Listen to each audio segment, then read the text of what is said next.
Ya, Assalamualaikum warahmatullahi wabarakatuh. Bertemu kembali dengan saya, Muhammad Tatang Wahyu, salah seorang pensiunan dari Kabupaten Cianjur. Ya, saya masuk gabung di channel JSP, Jejak Sang Pensiunan. Orang bertanya, kenapa? Tatang, kamu ikut main di channel. Jawaban saya, banyak, tapi singkat. Ya, intinya saya punya waktu banyak karena sudah purna. Kemudian saya ingin mengisi waktu tersebut dengan kegiatan-kegiatan yang positif. Dan salah satu di antaranya ikut di konten YouTube. Itu yang pertama. Kemudian yang kedua, tujuannya jelas ingin mencari pengalaman dan sharing dengan orang-orang lain yang sudah sukses dalam kegiatan ini.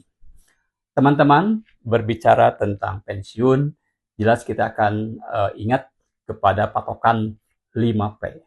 Di mana yang pertama, P-nya adalah pengangkatan, kita pegawai diangkat.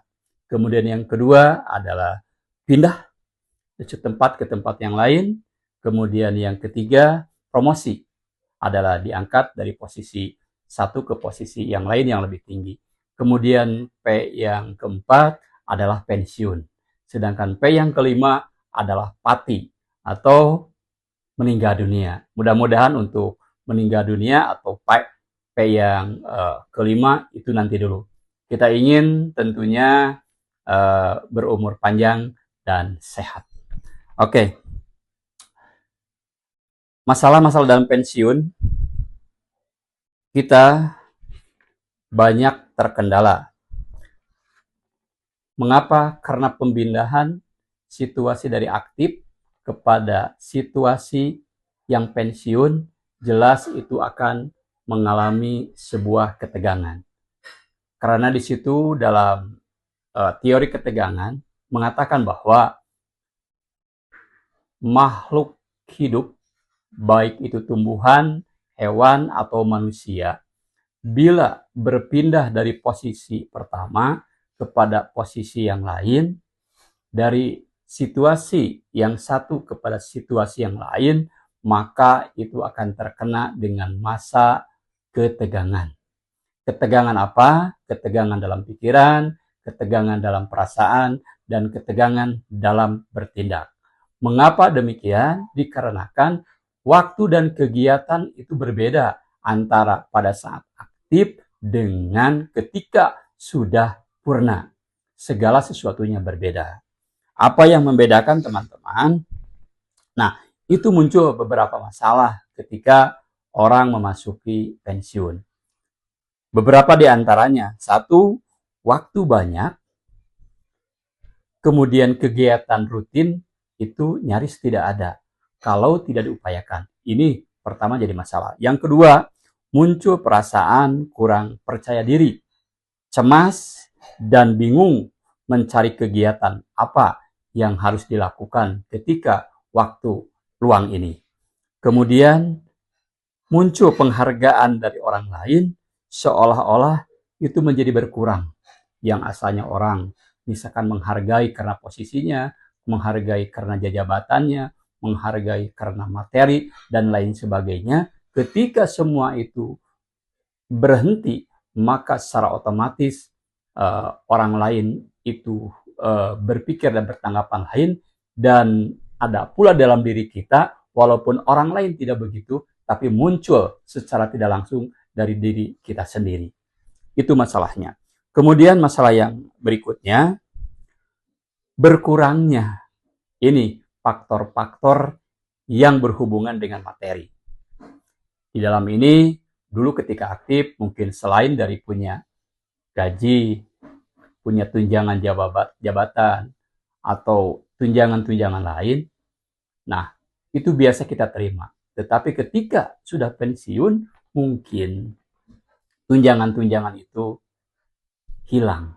Dan yang tersisa hanyalah gaji pensiun. Di mana gaji pensiun pun di situ jelas tidak sebesar ketika kita mendapatkan gaji pada saat lagi aktif.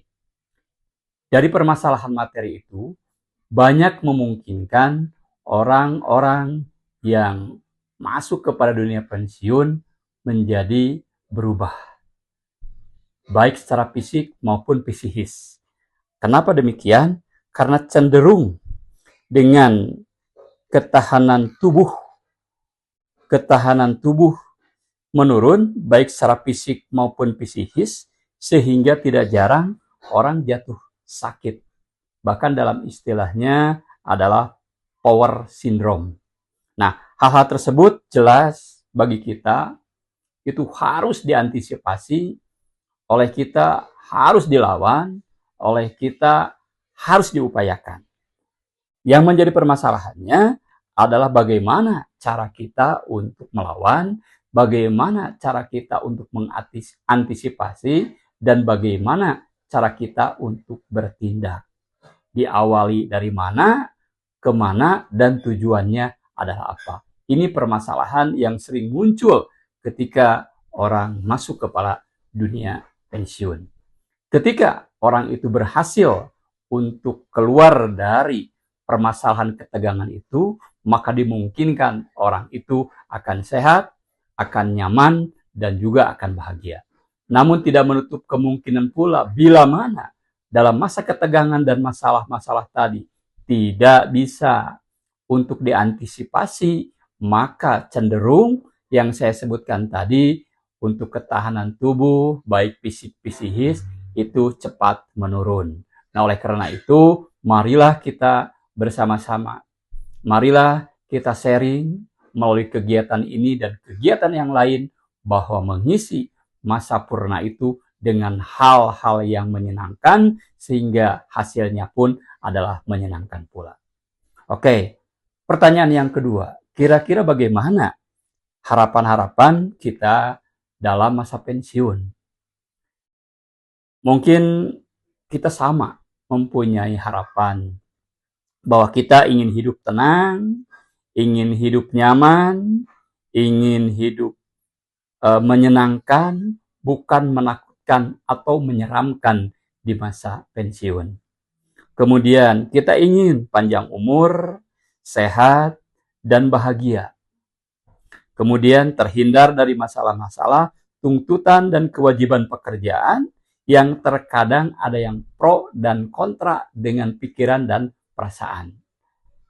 Kemudian memiliki bekal materi yang cukup dan berkah, tidak kekurangan.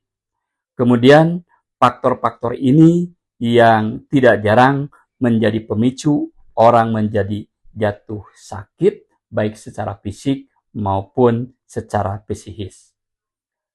Selanjutnya, teman, dengan adanya masalah-masalah tersebut, tentunya kita harus berpikir solusinya seperti apa.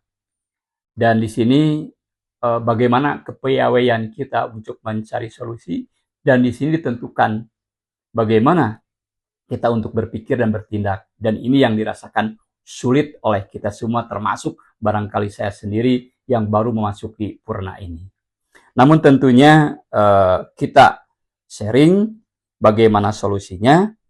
Pertama, yang ingin saya sampaikan dalam kesempatan ini adalah membangun komunikasi yang lebih baik. Membangun komunikasi yang lebih baik. Satu, hablum minallah. Kemudian kedua, hablum minanas. Yang ketiga adalah hablum minanam. Kita lebih baik dengan Allah, lebih baik dengan manusia, kemudian lebih baik pula komunikasi dengan alam sekitar ciptaan manusia. Nah, yang kedua adalah tingkatkan rasa syukur kepada Allah Subhanahu wa Ta'ala atas rezeki yang telah Allah berikan kepada kita. Ya, jangan kita mempunyai mindset bahwa rezeki atau nikmat dari Allah itu bukan semata-mata diukur oleh materi, tetapi nikmat yang lain pun itu sama yang harus kita syukuri. Kemudian rasa syukur bukan ditentukan oleh besar atau kecilnya nikmat yang kita terima, tetapi yang terpenting bagaimana kita pandai-pandainya kita untuk mensyukuri nikmat tersebut. Seperti firman Allah dalam Al-Quran yang artinya, barang siapa yang mensyukuri nikmat kami, kata Allah, maka kami akan tambah-tambah nikmatnya.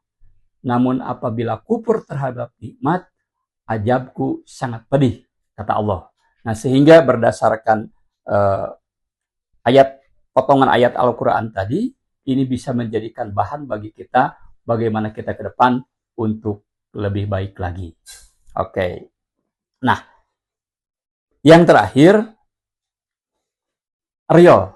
Kegiatan real apa yang harus dilaksanakan untuk mencapai tujuan yang tadi? Salah satu diantaranya, pertama, cari peluang bisnis. Nah, untuk bisnis ini bisa berkebun, bisa bertani, kemudian bisa berternak, berdagang, kemudian kegiatan keagamaan, kegiatan kemasyarakatan, kegiatan olahraga, juga kegiatan seni dan budaya. Kemudian yang tak kalah pentingnya, sadari benar bahwa